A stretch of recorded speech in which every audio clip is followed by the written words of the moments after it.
Hey guys, now that we have the darkest short and a new wonder weapon, I wanted to go in and test and see how good is this thing. There are 3 versions of this wonder weapon. It's called the Ripsaw. The very basic and first version of this gun, you just get 2 parts and then build it on this workbench right here, and then you can pick it up if you have 2,500 points. This version here only allows you to melee, and then you can stab zombies with it with your right trigger. If you upgrade it, then you need to get a spine from one of the zombies, put it in the table, feed souls to the battery. It's going to upgrade it, and for 500 points you can pick it up. This version here allows you to melee still, but then the right trigger now will be shooting saw blades instead of doing like a bayonet stabbing. The third and final version is where you take the upgraded one and then throw it into the pack-a-punch, and you have to uncover this fuse right here. There's some Easter egg steps for that. I've already covered that in a video, but once you have that, you can just go straight to the pack-a-punch, throw the Ripsaw in there, and it will pack it for you and actually increase its ammo count. Then I wanted to go in and compare all 3 of these, like which one is the best version, which one can you get to the highest rounds with. I wanted to see which one had the strongest melee, and if the packed version was possibly stronger than the others when you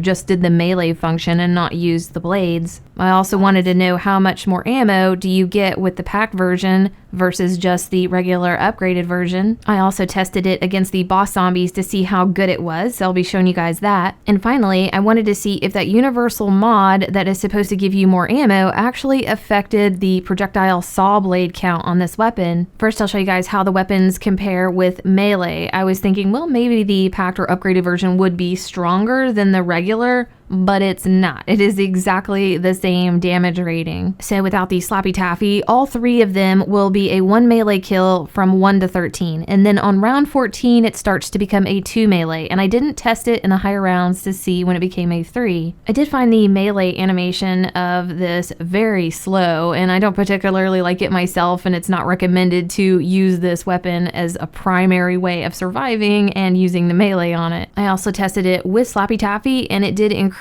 its damage rating as expected, so a 1 melee kill lasted between round 1 and 23. Then on round 24, it changed to a 2 melee for all 3 weapons. My guess is that maybe somewhere in the 30s it would turn into a 3 melee, but I did not test it that high. The next thing I tested were the saw blade counts and how much it compared, from the upgraded to the pack-a-punch version, and if the ammo mod actually affected it. I'll start with the regular Ripsaw that's not upgraded. Now this doesn't have saw blades that you can fire out. Instead, when you pull the right trigger, it does a bayonet stab, and I found out that this bayonet stabbing is unlimited. You can go into unlimited rounds and it will always insta-kill. For the saw blade count of the upgraded and pack-a-punched Ripsaw, you get 16 on just the regular upgraded, and then you'll get 26 on the pack-a-punch version, so it gives you 10 extra blades. The universal ammo mod that you can put on to increase your ammo does actually affect the packed Ripsaw. It does not help the upgraded version. You're still going to get 16 blades with just the regular version,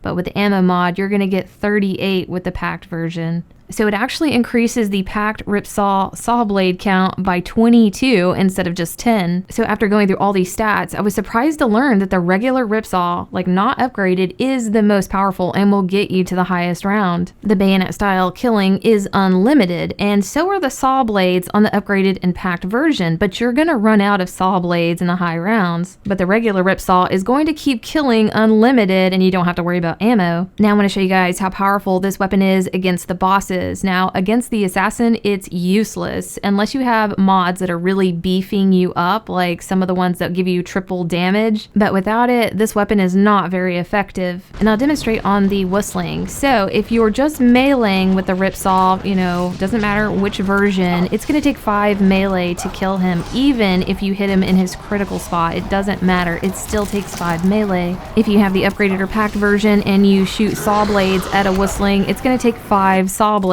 Again, even if you hit him on the spine, that is his critical spot, it's not going to insta-down him. It's going to take 5 blades. The saw blades are great against regular zombies. In fact, there's a trophy where they want you to kill like 13 at one time with 1 saw blade. It never loses its damage against the zombies, but it's really worthless against the whistlings and assassins. So the melee, regardless of the version, is pretty weak, and the saw blades aren't great either. Great against the zombies, but not the bosses. However, that is not true for the regular Ripsaw that's not upgraded. That thing is very powerful, and I'll show you guys. So right here, I've got the regular version. I have not upgraded it in any way, and I'm using the right trigger, which is like the bayonet stabbing type killing, and it insta-kills every zombie, including the whistling and also the bomber zombies. I'm out of the map right here where I'm just focused on one spawn point, and as soon as they spawn, I'm able to kill him, and you saw like the whistling right there spawn in. As soon as he spawned in, I killed him immediately, and yeah, you can't do that with the upgraded versions. So depending on what you're doing in a game, if you have to do the Easter egg, obviously you have to upgrade it, but if you're not and you just want to go high rounds, definitely just keep the regular version. I'll also mention that if you do have the regular version and you are killing with right trigger and stabbing them, that animation is really, really fast. So that's nice because the melee, you know, when you're swinging the blade is real slow. So yeah, the stabbing is very quick.